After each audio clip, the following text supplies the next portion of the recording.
नमस्कार मित्रों, आज हम आपके लिए लेकर आए हैं गठिया के लिए आसन। क्या गठिया के दर्द से आप थक चुके हैं? अगर हाँ, तो आज इस वीडियो में हम आपको दिखाएंगे वो असरदार उपाय जो आपके जीवन में राहत और खुशी वापस ला सकते हैं। बस 18 मिनट का समय और दर्द से मुक्ति का रास्ता। हम इस वीडियो में आपको आसन बताएंगे, कुछ औषधियाँ बताएंगे, गठिया के लक्षण क्या है वो बताएंगे, कारण भी बताएंगे। आप जुड़े रहिए और इन आसनों को देख करके ये आसन भी करना सीखें। इन आसनों को करेंगे तो आपको गठिया से राहत मिलेगी। गठिया एक आम समस्या है दोस्तों। यह संधि स्थान, हाथ पैरों के जोड़, अंगुलियों, कटी प्रदेश, टखनों, घुटनों की संधियों में होता है। वहाँ पीड़ा होती है। शोथ, पेशियों का अकड़ जाना या सूजन आना, ये लक्षण हैं। इसके कारण क्या हैं? इसके कारण हैं मंदाग्नि से भोजन के ऊपर भोजन करना, मतलब पचता है नहीं और खाए जाते हैं, बार बार खाए जाते हैं। व्यायाम करते नहीं, शारीरिक श्रम करते नहीं और खाना लगातार खाए जाते हैं। गठिया में अपक्व, जिसको आप कह सकते हैं कच्चा रस, वायु द्वारा प्रेरित होकर कफ के स्थान तथा जोड़ों में एकत्र होकर के शोथ और पीड़ा का कारण बनता है। इसके लिए सबसे बढ़िया उपाय जो है वो प्रातःकाल प्रतिदिन एनिमा लें या बस्ती लें। दोनों ले सकते हैं तो दोनों लें, दोनों ही लाभप्रद है। क्रिया आप क्या कर सकते हैं? वमनधोती करें, जल नेति करें, सूत्र नेति करें, दंड नेति करें या वस्त्र धोती करें। ये सब बहुत ही लाभप्रद है।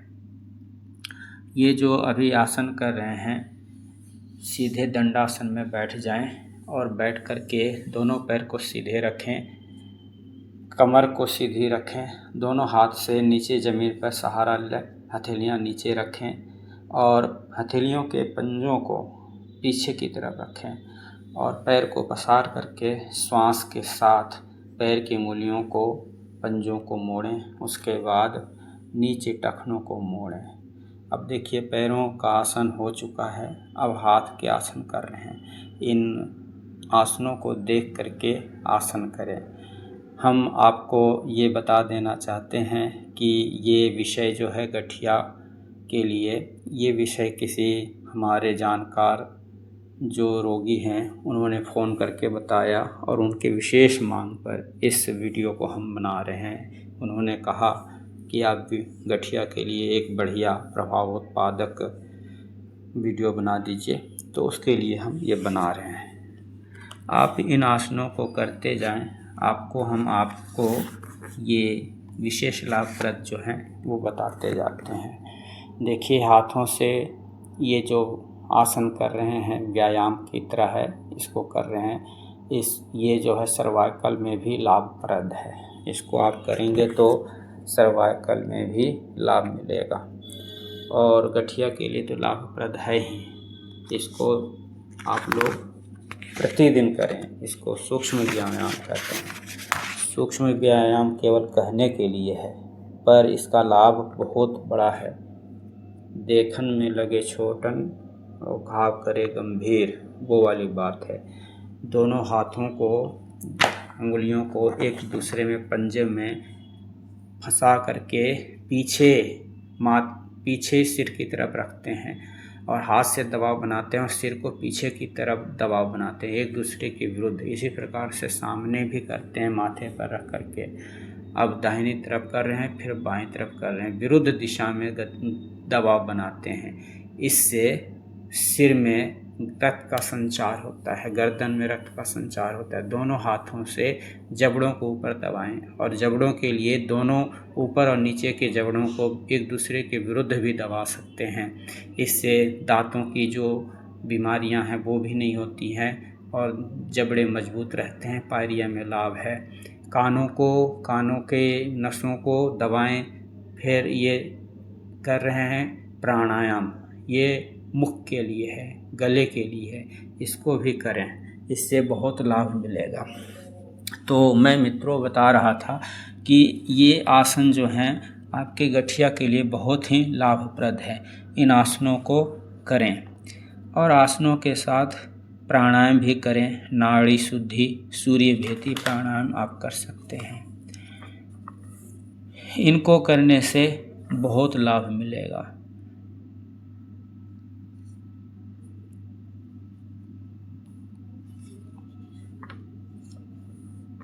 मित्रों, गठिया एक भयंकर बीमारी है। जो व्यक्ति लगातार आराम करते हैं और खाए जाते हैं, उनका जो है शरीर निष्क्रिय हो जाता है और इस वजह से उनको ये परेशानी आती है। अब जो है तैयारी चल रही है ये गोमुखासन की।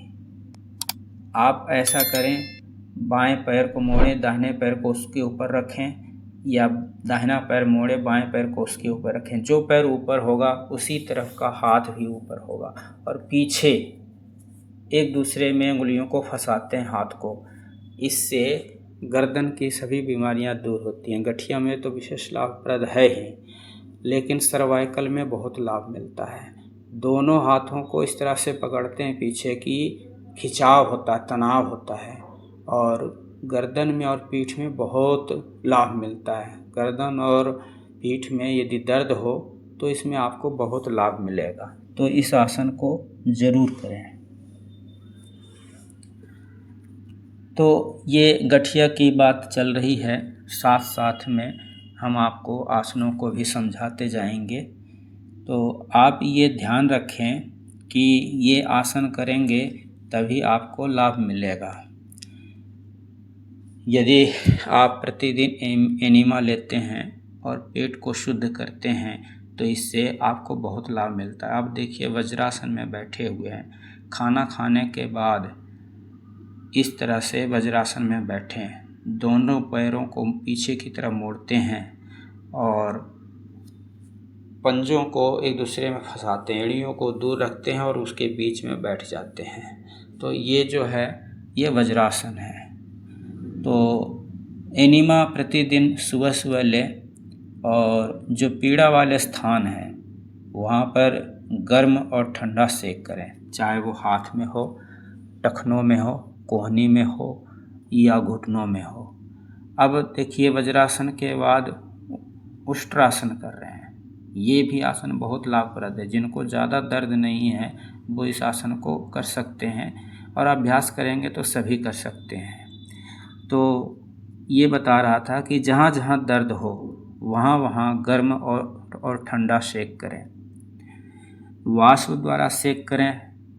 कुकर है, कुकर को ले लें, उसके ऊपर एक पाइप जो है वो ले लें और कुकर में पानी थोड़ा सा डाल दें, उसको गैस पर रखें, उसको गर्म करें और पाइप के जरिए जहाँ जहाँ दर्द होता है वहाँ पर वाष्प से सेक करें। कभी कभी गीली चादर को भी लपेट लें और जहाँ पसीना निकलता है वहाँ पर लपेट लें। नमक मिलाकर गर्म जल से उसकी सिकाई करें तो इससे पीड़ा में बहुत लाभ मिलता है, आराम मिलता है। तो इस तरह से यदि सेक करेंगे तो आपको लाभ मिलेगा। और भोजन की बात करें तो 1 सप्ताह तक आप अनाज बंद रखें, उसकी जगह रसाहार लें, फलाहार लें। उपवास के दिनों में प्रतिदिन एनिमा लेना। यदि आप प्रतिदिन एनिमा लेते हैं तो पेट साफ रहेगा। भोजन में क्षार प्रधान खाद्य पदार्थ लें, हरी सब्जियां खाएं, छिलके सहित गेहूं की रोटी खाएं, गर्म जल में नींबू का रस मिला करके पिएं।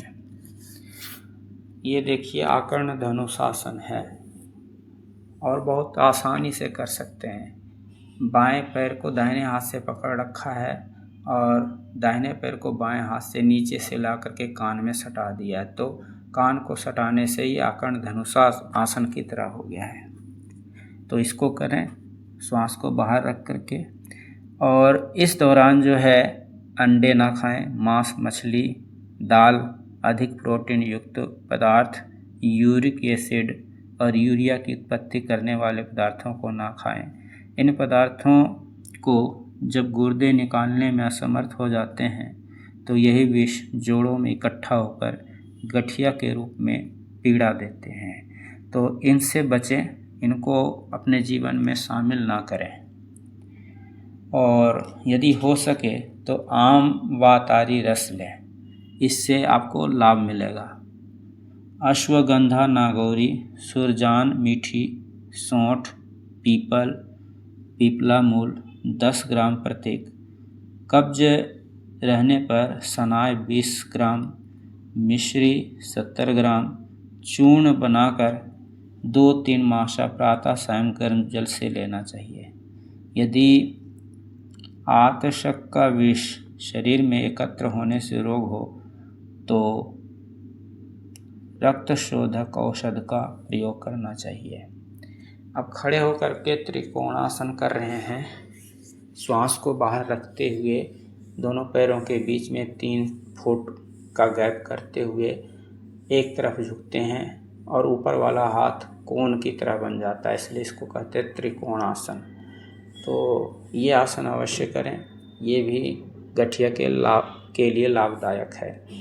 अब तक जितने भी आसन किए वो बैठ कर के किए थे, अब खड़े होकर के कर रहे हैं। इन आसनों को धीरे धीरे दर्द की पीड़ा को देखते हुए उसके हिसाब से करें। अब देखिए, पीठ के बल लेट गए हैं और दोनों हाथों की उंगलियों को एक दूसरे में फंसा लिया है और दाहिने पैर को मोड़ा और उसके ऊपर रखा है और घुटने को छाती से सटा दिया है। श्वास को बाहर रखें और इस प्रकार से आप 20-30 सेकेंड 1 मिनट तक कर सकते हैं। तो ये पवन मुक्तासन है, इससे पवन मुक्त होता है। गैस में ये लाभदायक है, गठिया के लिए भी लाभदायक है। एक आसन से कई रोगों का आराम मिलता है, तो इस पवन मुक्तासन से गठिया में भी लाभ मिलता है, गैस में भी लाभ मिलता है। ये ऐसा आसन है कि इस आसन को करने के साथ साथ ही पवन मुक्त हो जाता है, गैस रिलीज हो जाती है और बहुत आराम मिलता है। अब दोनों हाथों को एक दूसरे में फंसा करके और दोनों पैरों को एक साथ मोड़ लिया है और छाती से सटा लिया है। श्वास को बाहर रखें और इस तरह से आप 20-30 सेकेंड 40 सेकेंड तक कर सकते हैं। उसके बाद देखिए, झूला झूल रहे हैं इस आसन में। इस आसन को करने से, झूले वाले पवन मुक्तासन को करने से रीढ़ की हड्डियों का बहुत अच्छा व्यायाम हो जाता है और मालिश हो जाती है। बहुत बढ़िया आसन है, इसको करेंगे तो बड़ा आराम मिलेगा। पीठ के दर्द में बहुत आराम मिलेगा।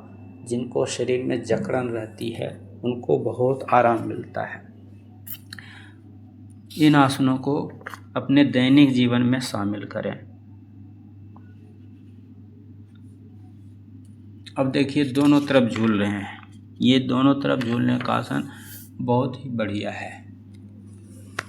खुली हवा में किसी पार्क में जा कर के इन आसनों को करें। इन आसनों को करने से आपको बहुत लाभ मिलेगा।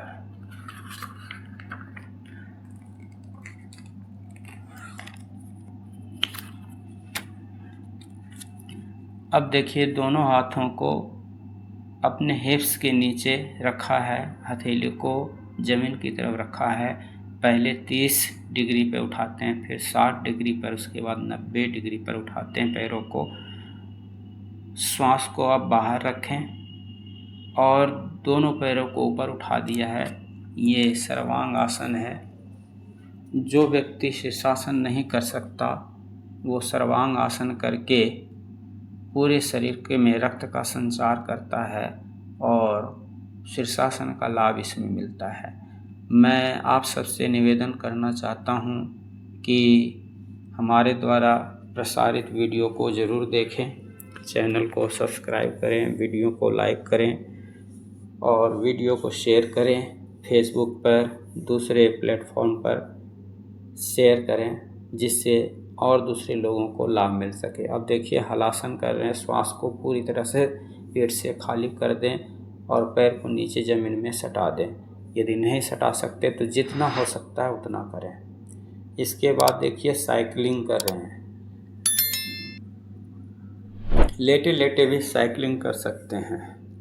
और पहले एक एक पैर से करें, यदि पीड़ा है तो एक एक पैर से धीरे धीरे करें, फिर दोनों पैरों से एक साथ करें। और ये देखिए रिवर्स कर रहे हैं, और रिवर्स करना भी आवश्यक है। इससे घुटनों में, टखनों में जो जकड़न है वो दूर होगी और इससे आपका पैर खुल जाएगा। यकीन मानिए मुझे भी पैरों में दर्द होता था, घुटनों में दर्द होता था, सीढ़ियों को चढ़ते समय सांसें फूलती थीं और घुटनों में बहुत दर्द होता था। मैंने इसको लगातार करना शुरू किया और आप विश्वास नहीं करेंगे कि मैं भागता हूँ, दौड़ता हूँ और मैं 4 तल्ले पर आराम से चढ़ जाता हूँ, मुझे कोई परेशानी नहीं होती। आप भी इस तरह से करेंगे, आपको भी लाभ मिलेगा। अब देखिए, आप जिस बिस्तर पे लेटते हैं उसी पे पैर को नीचे कर लें और इस तरह से हिलाएं चलाएं। मुझे याद है जब मैं बचपन में ऐसा करता था तो बड़े बुजुर्ग इसको करने से मना करते थे, पर आज मुझे एहसास होता है कि इसको करने से बहुत लाभ है। आप रिवर्स भी कर लें, आप इस तरह से करते हैं तो ये भी साइकिलिंग की तरह ही है। ये बहुत आरामदायक है, इसमें कोई भी व्यक्ति जिनको बहुत ज़्यादा पीड़ा है वो भी अपने बिस्तर पर पैर नीचे करके कर सकता है। तो इस आसन को ज़रूर करें, इस आसन को करने से पैरों में लाभ होगा। अब पीठ के बल लेट गए हैं और दाहिने पैर को बाएं जंघा पर रखा है और दूसरा भी इस तरह से दूसरी तरफ रखा है।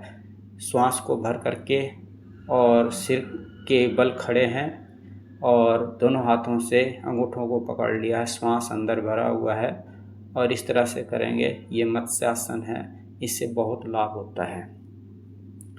इन आसनों को करने से जीवन में सुख ही सुख मिलता है और प्रतिदिन अभ्यास बना लें। आधा से 1 घंटा प्रतिदिन आसन करें। सुबह खाली पेट, सुबह जो है अच्छी तरह से फ्रेश हो लें, सुबह गर्म पानी पिएं और फ्रेश होने के बाद पार्क में जाएं, अपने मित्रों के साथ जाएं और आसन करें। देखिए मैं भी पार्क में जाता हूं, आसन करता हूं, आपके लिए वीडियो बनाता हूं।